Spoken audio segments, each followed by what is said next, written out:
पवित्रता पवित्रता क्या है? क्या मैं पवित्र हूँ? मेरा सोच, मेरा विचार, मेरी मनसा, मेरे कार्य, मेरे चाल चलन क्या परमेश्वर की नज़रों में पवित्र है? यह आज बहुत बड़ा प्रश्न हमारे हर एक के जीवनों में है। मैं आनंद डोनाल्ड सेंट लूक चर्च सियाना बलारपुर से क्राइस्ट चर्च कोल्हापुर को उनके 48वें वृंदावन दिवस के उपलक्ष्य में अपनी हार्दिक शुभकामनाएं देता हूं। आज का जो वक्तृत्व का विषय है क्रिस्ती जीवन में पवित्रता का महत्व, इसमें मैं अपने कुछ विचारों को प्रस्तुत कर रहा हूं।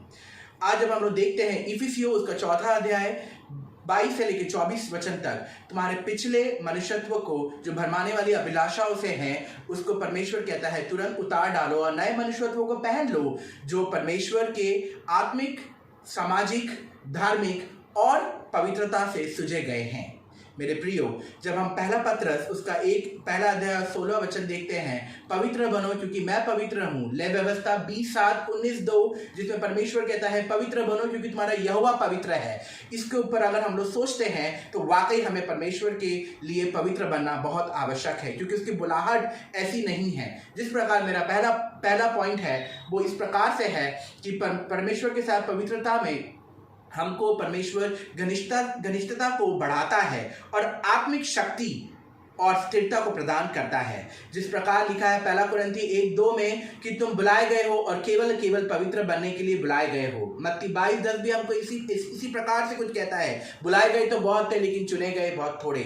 और उसी प्रकार अगर हम लोग भजन संहिता उसका 15वां अध्याय उसका 1 से लेकर 6 वचन तक देखते हैं तो पवित्र मनुष्य अपना जीवन को हर एक खराई से, पूर्ण ईमानदारी से परमेश्वर के डरवैयों को आदर करते हुए अपने जीवन को व्यतीत करता है। वो किसी का बुराई नहीं करता, किसी से कुछ घूस नहीं लेता और खराई से अपने जीवन को व्यतीत करता है। वो किसी के विरुद्ध कोई झूठी साक्षी नहीं देता और परमेश्वर की संगति में अपने जीवन को व्यतीत करता है। मेरा दूसरा और इंपॉर्टेंट पॉइंट है, जब हम परमेश्वर के साथ अपने पवित्र जीवन को जागृत करते हैं तो वो हमको उपयोगी और प्रभावी बनाता है। जिस प्रकार परमेश्वर ने ले व्यवस्था 11वें अध्याय के 44 वचन में कहा है कि तुम पृथ्वी के रेंगने वाले जंतुओं के दूर रहो कि वो तुमको अशुद्ध करते हैं। दूसरा तिमोथी उसका 2 अध्याय 20 और 21 वचन में परमेश्वर हमको ये कहता है कि तुमको किस प्रकार से अपने जीवन को व्यतीत करना है। तुम एक आदर का पात्र हो और परमेश्वर के भले कार्यों के लिए सूझे गए हो।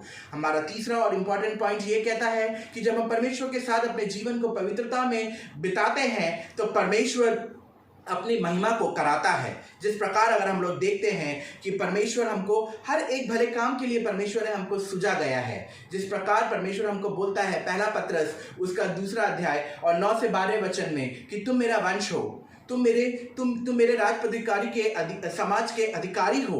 और परमेश्वर हमको ये साबित करना चाहता है और ये बतलाना चाहता है कि मैंने तुमको इसलिए चुना है कि अन्य जाति जब तुम्हारे भले काम को देखकर तुम्हारे बारे में जब भला बुरा करना बंद कहेंगे तब कृपा दृष्टि होगी और परमेश्वर की महिमा की जाएगी। मेरे प्रियो, परमेश्वर हमको चौथा और इंपॉर्टेंट पॉइंट ये बताता है कि जब हम परमेश्वर के साथ अपने पवित्र जीवन को जागते हैं तो वो हमको शांति प्रदान करता है, हमको जागते रहने के लिए तैयार करता है और हर एक कठिनाई के रूप में वो हमको सामने लेकर आता है। क्योंकि परमेश्वर हमको बहुत स्पष्ट रूप से कहता है दूसरा पत्रस में कि जब आप सत्य में अपने जीवन को करते हो या शांति से अपने जीवन को व्यतीत करते हो तो मैं तुमको निष्कलंक और निष्पाप करके तुम अपने आप को परमेश्वर को भागता हुआ चढ़ाते हो।